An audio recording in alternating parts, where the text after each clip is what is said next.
Welcome to the Arlington Street Church podcast. Founded in 1729, Arlington Street continues today as a gathering place for progressive people of faith in the greater Boston area and beyond. We are located at the corner of Arlington and Boylston Streets, across from the Public Garden in Boston, Massachusetts. Please visit ascboston.org for more information about this historic Unitarian Universalist congregation. Arlington Street Church, gathered in love and service for justice and peace. A visit to the Department of Motor Vehicles is not my favorite errand.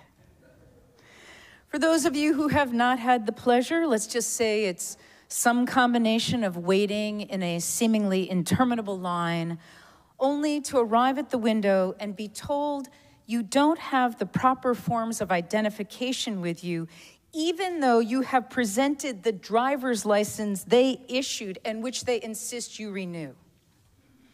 There's always a vague uneasiness that the uniformed security guards hovering around the edges might arrest you at any moment for a traffic violation you didn't commit or a parking ticket you never received and therefore didn't pay. And so it was, anticipating pitched battle, that I finally made my way to the service window, armed with a sack filled with papers, tax forms, my passport, my firstborn. And just then, across the way at another window, I heard a voice asking, "May I give you a hug?" I heard it distinctly, I should say, but I couldn't immediately make sense of the words, since that was probably the very last question I expected to hear at the DMV. I looked up and stared in complete astonishment as the woman behind the counter stood up, came around to where her customer was standing, and opened her arms. Suddenly, the entire room was infused with warmth and friendliness. Even the security guards seemed less menacing. The effect of the hug extended even to the person who was waiting on me, who took care of business in record time and sincerely wished me a good day. Meanwhile, Kim was in her own DMV battle, and alas, lost. She has to return with an original Social Security card and the witch's broom. But as we left, she said to me, "Did you see those two guys talking?" I hadn't, although I'd noticed as each of them had come in. One was white, short and built, crew cut, hard-bitten, maybe in his 40s. And the other was black, maybe in his 20s, with twisted bantu knots and bright red Nikes. Not two people, I would imagine, seated together in earnest conversation. That would be a failure of my imagination. They had struck up a spirited conversation and were deep in it until the younger man was called to the window. What happened? I have no idea. But I'm pretty sure it started with the hug. Or maybe it started with the pandemic, reminding us of our loneliness when we are forced apart, reminding us that we really are all in this together. A photo of more people seated in seemingly unlikely pairs caught my eye. The caption says, "In Denmark, there are libraries where you can borrow a person instead of a book and listen to their life story for 30 minutes. The person, the book, has a title: unemployed, refugee, bipolar. But by listening to their story, you realize just how much you shouldn't judge a book by its cover. This innovative and brilliant project is now active in more than 50 countries. It's called the Human Library. Created in Copenhagen in the spring of 2000, its motto is Unjudge Someone. On their website, they feature the book of the month. January's book is a woman named Yoka. She was born to a Jewish family in the Netherlands, but when she was 2.5, her parents gave her to the safekeeping of the Dutch resistance. If you harbored a Jewish person in your home, you would go to the concentration camps as well. So people were always very frightened around me, she says. If there was any suspicion on the part of the neighbors, the resistance would come and bring me somewhere else. Yoka lived in 16 places until she was 5 years old. No one talked about the war after it was over, she says. Most people were too busy just surviving. And if you told anyone you were Jewish, you might be the first to get caught if there were another war. In addition, her father was virulently anti-Semitic, undoubtedly his trauma response and survival strategy. Yoka had no idea she was Jewish. Then when I was 17, she says, during a meeting, a woman asked who wanted to turn on the light on Saturday when Sabbath-observant Jews don't work. I put up my hand and told her I could do it. She looked at me and said, no, you can't, you're Jewish. I was like, I'm Jewish? From then on, Yoka began to piece together her story. And now she shares it with many people sitting across from them in unlikely pairs in the Human Library. It's not about us books, says Yoka. It's about readers confronting their own ideas. Our answers to their questions might help them to look at things in a different way, to qualify their opinions. We're all planting seeds, even if they don't grow at the moment that we tell our readers something. The fact that they meet us and get a chance to learn from another person's perspective will make it possible for them to change their minds at some point. Once you start looking for unusual pairings, for opportunities to have your mind blown and unjudge someone, they are everywhere. When I started thinking about this sermon, I remembered a pre-COVID photo I had saved of two guys seated together on the train, a high school student and a businessman, with their heads close together in conversation. It had struck me as much for the image as for the caption.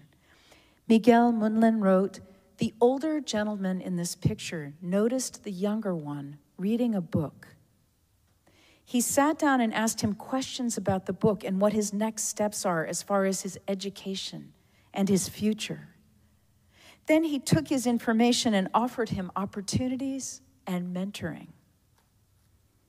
I share this," he says, "because this is what needs to be done among my brothers. Black men holding each other down to better the next generation. It was amazing for me to see this on my ride into work. To those that see the bigger picture, this is for you." Going deeper, not only are unusual pairings everywhere, but many of them have changed the course of history. Elizabeth Cady Stanton and Susan B. Anthony, Frederick Douglass and William Lloyd Garrison, John Lennon and Paul McCartney, who met at the ages of 15 and 17, respectively, at the Woolton Parish Church Garden Fete. Yes, I said church. And then there's Bob Woodward and Mark Felt, also known as Deep Throat. In 1970, Bob Woodward was a lieutenant in his final year of naval service, just couriering packages to the White House. And one night, after a long wait, he was greeted by an older gentleman, Mark Felt, an assistant director of the FBI. Bob Woodward, already planning to transition from military service to journalism, asked him for his card, thinking he might be a useful contact. And indeed, 4 years later, it was Mark Felt, ultimately the deputy director of the Federal Bureau of Investigation, who uncovered one of the most infamous scandals in presidential history. In clandestine meetings on the bottom level of an underground parking garage, he fed the story to Bob Woodward and his journalism partner, Carl Bernstein, revealing the Watergate scandal and leading to the resignation of President Richard Nixon. Who in our lives might we unjudge? Who has crossed our path and changed it forever? I kind of love not knowing, actually. One of my favorite experiences of this started with the Ovation guitar owned by my friend, singer and songwriter Lucy Blue Tremblay, who generously let me play it whenever she was visiting Provincetown from her home in Canada. I loved that guitar. I wanted that guitar. And that was definitely not going to happen on my salary. But on my 30th birthday, I opened an impossibly guitar-shaped box to find the coveted guitar. Who could possibly have given me this extravagant gift? There was a little card in the bottom of the box. It said, "Love, Provincetown." "It's from everyone," explained a friend. Walking down Commercial Street the next afternoon, streaming with joy, I looked into the faces of each person as they passed and wondered, did they help deliver this treasure to me? And the feeling didn't last for days or weeks or months. It has lasted for years. And finally, I love the stories of the kindness of strangers who will never see each other again, but who stepped up in the moment to do something extraordinary. Leslie Wagner of Peel, Arkansas writes, "When the supermarket clerk tallied up my groceries, I was $12 over what I had on me. I began to remove items from the bags when another shopper handed me a 20. "Oh, it's okay," I said, embarrassed. "Let me tell you a story," he said. "My mother is in the hospital with cancer. I visit her every day and bring her flowers. When I went this morning, she got mad at me for spending money on more flowers. She insisted that I do something else with my money. So here, please accept this. It's my mother's flowers." Donna Morey of Goldsboro, North Carolina writes, "One evening, I left a restaurant just ahead of a woman assisting her elderly mom. I approached the curb and paused to see if my arthritic knees could climb it. To my right appeared an arm to assist. It was that of the elderly mom." Stacy Lee of Columbia, Maryland writes, "I saw a dress in a consignment shop that I knew my granddaughter would love. But money was tight, so I asked the owner if she could hold it for me. 'May I buy the dress for you?' a voice behind me said. I thanked her, but said I just couldn't accept her gift. 'I was homeless for 3 years,' she said. 'I would not have survived but for the kindness of strangers. I'm no longer homeless. Things are much better for me now. And I promised myself that I would repay that kindness.' So she paid for the dress, and the only payment she would accept in return was a heartfelt hug." And Marilyn Atterbury of Spokane Valley, Washington writes, "Driving home in a blizzard, I noticed a vehicle trailing close behind me. Suddenly, my tire blew. I pulled off the road, and so did the other car. A man jumped out from behind the wheel and without hesitation changed the flat. I was going to get off 2 miles back," he said, "but I didn't think that tire looked so good." I like to imagine the moment these unlikely pairs met each other. the mix of surprise and gratitude as the course of their lives was altered. There's one more story I want to share, the story of one man changing the lives of thousands of people he never met. This is the story of Chinue Senpo Sugihara, the so-called Japanese Schindler, named after Oskar Schindler, the German factory owner who saved 1,200 Jews in the Holocaust. Nathan Lewin's mother made his father promise that if Hitler crossed the border into Poland, he would immediately try to escape. In September of 1939, Nathan, then 3 years old, was carried in the night through the forest to Lithuania. There, a Dutch diplomat told the Lewins that they would need a visa to travel. In July of 1940, they heard of a Japanese diplomat named Mr. Sugihara living in the city of Kaunas, sent to monitor German and Soviet troop movements under the guise of handling consular affairs. The Lewins hurried to the consulate. With a Japanese transit visa, they would be allowed to take a train across Siberia en route to Japan. Mr. Sugihara did not hesitate, says Nathan Lewin, now 85 years old. Mr. Sugihara didn't ask his superiors what he should do, and when they specifically told him not to give travel documents to Jews, he did it anyway. When the Russians invaded Lithuania, all diplomats were ordered to leave the country. Over the next month, Mr. Sugihara spent 20 hours a day writing some 2,000 visas for every Jewish person who showed up at his office. Famously, he continued to write them on the train platform as he was evacuated, and as his train pulled away, he threw visas out the window.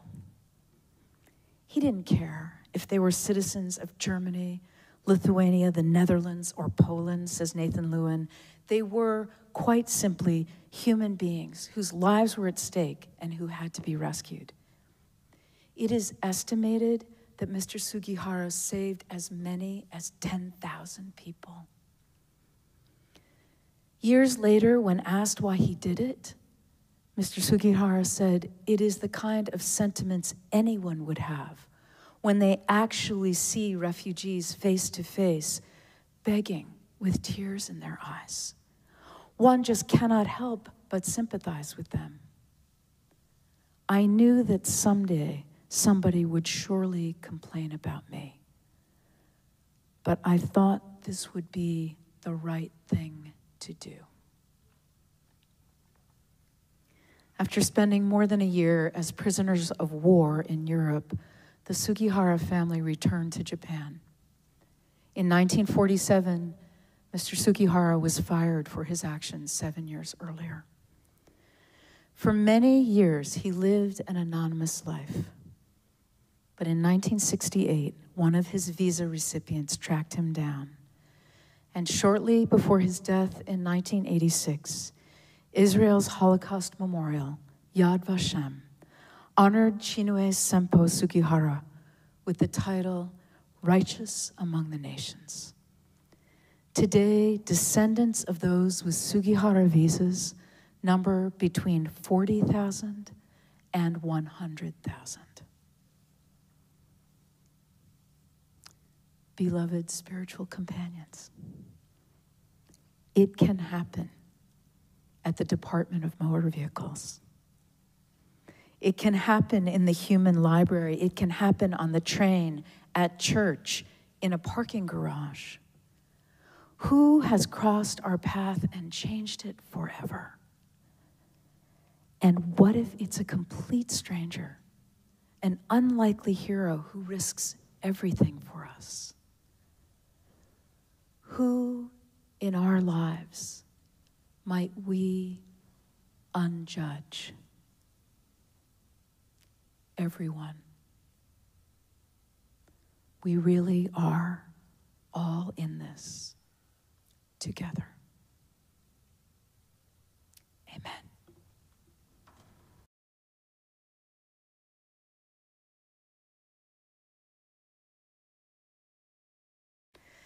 And now for our benediction, I invite you to put your hands over your hearts in Namaste.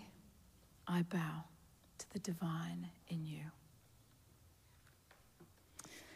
On Christmas Eve, 1968, human beings orbited the moon for the first time. Apollo 8 crew member William Anders took an astonishing photo of Earth, a radiant blue marble floating in depthless black space over a barren lunar landscape. The next morning, American poet Archibald MacLeish wrote in the New York Times, "To see the Earth as it truly is, small and blue and beautiful, in that eternal silence where it floats, is to see ourselves as riders on the earth together, brothers on that bright loveliness, brothers who know they are truly brothers. May we, cousins and sisters and brothers, seek to live the truth that we are truly family." Let us keep this faith, beloveds, and pass it on. The service begins when the service ends. Bless your hearts. I love you. Amen.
Please visit ascboston.org for more information about this historic Unitarian Universalist congregation.